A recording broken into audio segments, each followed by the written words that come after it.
नमस्कार दोस्तों, फिर मैं आपके लिए एक अनसुनी कथा लेकर आई हूँ।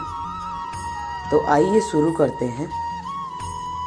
अब तक कई बार देवासुर संग्राम हो चुके थे। इन देवासुर संग्राम युद्धों में अधिकतर हानि असुरों की ही होती थी, मगर वो संख्या में अधिक थे। जब भी कभी असुर और देवताओं के बीच युद्ध शुरू होता तो वो कई हजार वर्षों तक चलता। एक बार ऐसे ही देवासुर संग्राम में देवताओं की ओर से विष्णु जी भी लड़ने गए, मगर इस बार युद्ध 5000 वर्षों तक चला।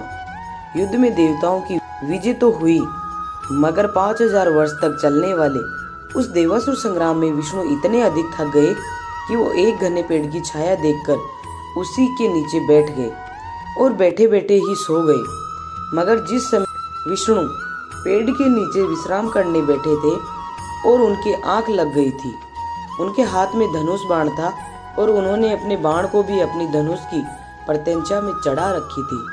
अचानक कुछ समय बाद नींद में विष्णु का सिर धनुष के पास आ गया और विष्णु के हाथ से तीर छूट गई, जिसके परिणाम स्वरूप विष्णु का सिर कट गया और वो सिर जाकर लक्ष्मी के पास गिरा। अपने स्वामी की यह दशा देख देवी लक्ष्मी रोने लगी। तभी वह माता जगदम्बा प्रकट हुई और लक्ष्मी जी से कहा कि ये सब तुम्हारे एक श्राप के कारण हुआ है। माँ जगदम्बा देवी लक्ष्मी को याद दिलाती है कि एक दिन जब विष्णु मन ही मन किसी कारण हंस रहे थे तो तुम्हें लगा वो तुम्हें देखकर हंस रहे हैं, इसलिए तुमने अपने पति का सिर कट जाने का श्राप दे दिया। विष्णु का सिर उसी श्राप के कारण कटा है, मगर हर होने के पीछे एक कारण होता है और उसके पीछे जगत कल्याण कभी कभी जो होता है भले के लिए होता है। इस समय संसार में एक अश्वमुख वाले असुर है ग्रीव ने आतंक मचा रखा है। उसे वरदान ले रखा है कि उसे केवल वही योद्धा हरा सकता है जो उसके जैसा अश्वमुखी हो। तभी वह ब्रह्मा जी सभी देवताओं के साथ आ जाते हैं।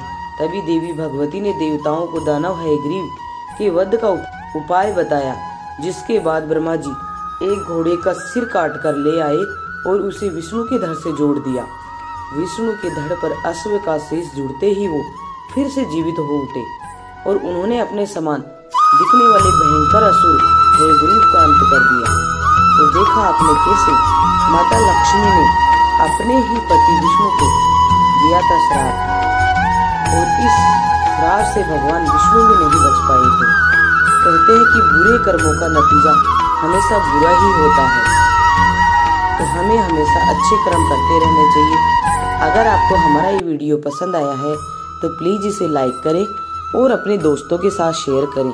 साथ ही हमारे चैनल को सब्सक्राइब करना ना भूलें। धन्यवाद।